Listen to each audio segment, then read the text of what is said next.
Okay, so say we've got this situation over here. We've got a rectangle, very simple. We've got the length as 10 centimeters plus minus 1 centimeter. So we measured this with perhaps a 1 centimeter ruler, not very accurate. The width is 8 centimeters plus minus 1 centimeter.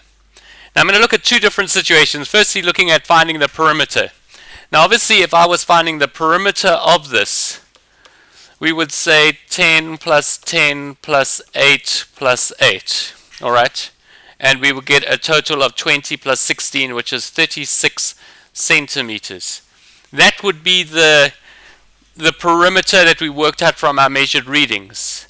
But obviously it could be that there is some sort of error in that because it says plus minus 1 centimeter. So I could be, this could be 9 centimeters, these could be 7 centimeters. Alright, so this could be 9 plus 9 plus 7 plus 7. Or it could be 11 centimeters, 11 plus 11 plus 9 plus 9. So there's a range of different values. And it's important for physicists, engineers, as I mentioned before, to have a knowledge of that range. So in doing that, we use this formula over here.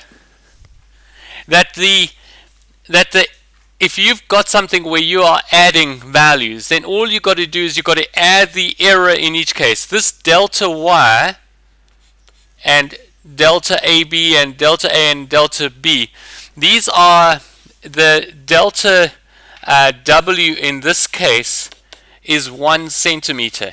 It's a plus minus value. So in this case over here, my perimeter, my error in my perimeter would be actually my error in my length plus my error in my length plus my error in my width plus my error in my width. You just add all the uncertainties that are there. So we're going to have that we are going to have 1 plus 1 plus 1 plus 1. We're going to have a total of 4 centimeters error.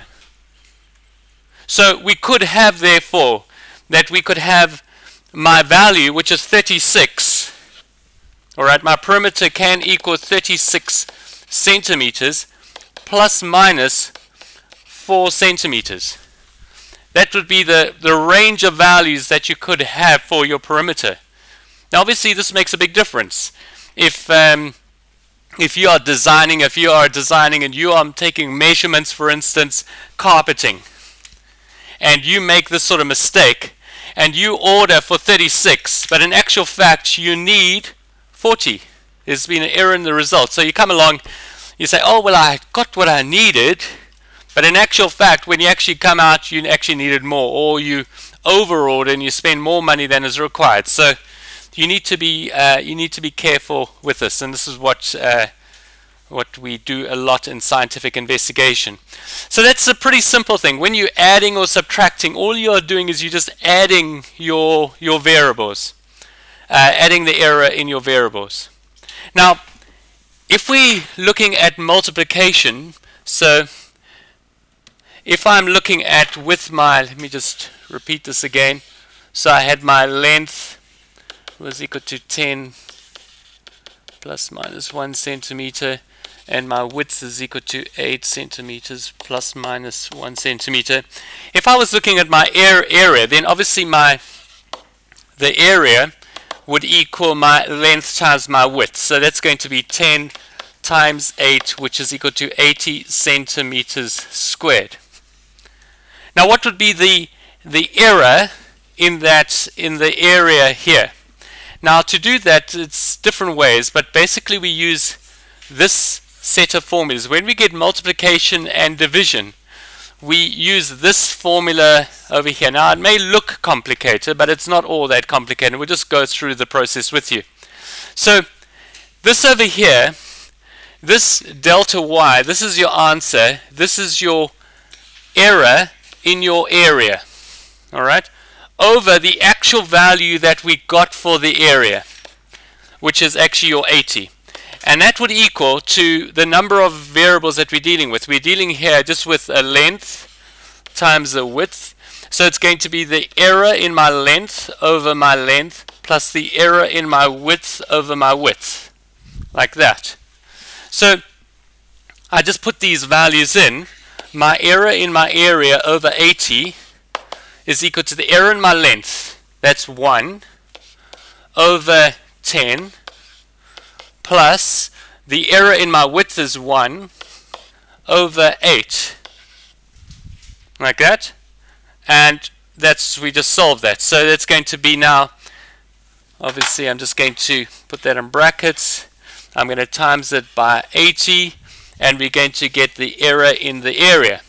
Now, we can do that. You can do that. Obviously, it's pretty simple mathematics, but you have always got available your calculators, and we can bring that up. We can bring up our calculator, and we can use that. So let's just do that. I would encourage you, especially in working with problems, especially in exam situations, that you always work with your calculators. So obviously it's pretty straightforward. We're going to have our, let me clear this all.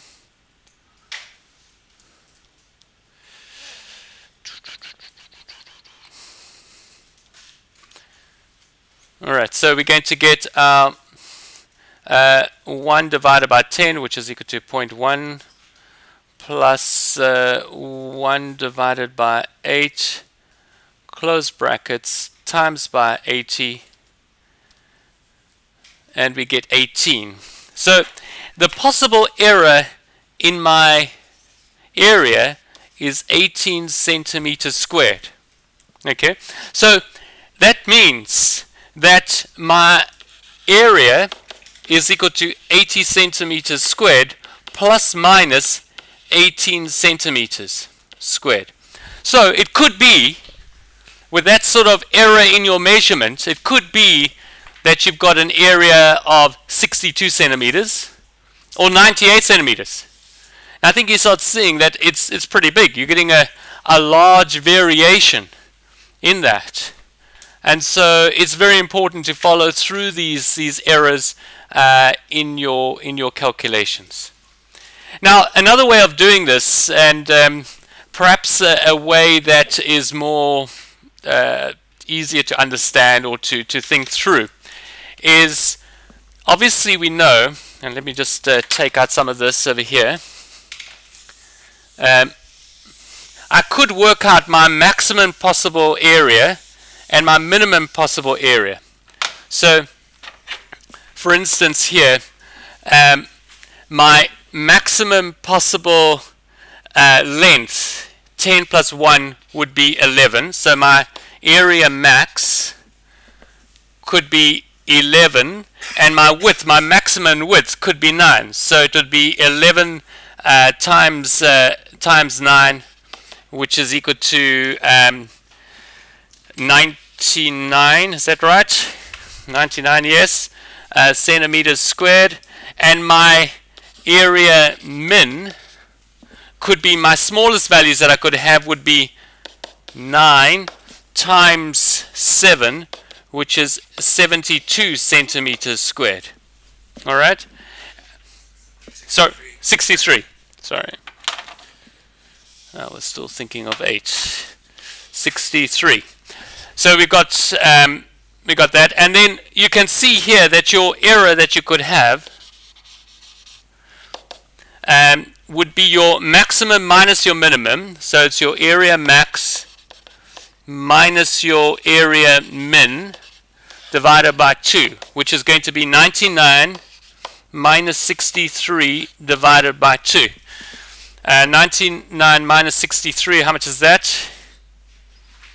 26. 36 divided by 2, which is 18.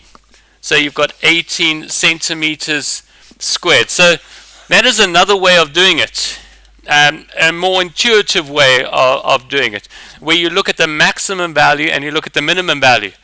You've got to be a little bit careful though when you've got division, because you're always looking at the worst possible scenario. You're always looking to see what is your maximum error that you can have, because engineers need to do that.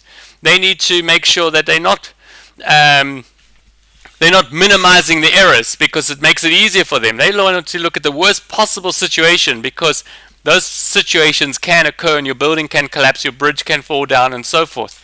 So you always look here at multiplying. When we're doing multiplying, we take the biggest against the biggest. We're saying that we're maximizing on the error on both sides, or we're minimizing on both sides. And we're multiplying, we're getting our maximum possible error. If I've got division and I want to maximize my area, I'll do the biggest divided by the smallest. That will give me our maximum amount. Or my smallest divided by my biggest. That will give you the minimum amount. So we'll see what's working. We'll do lots of examples of this, and you'll see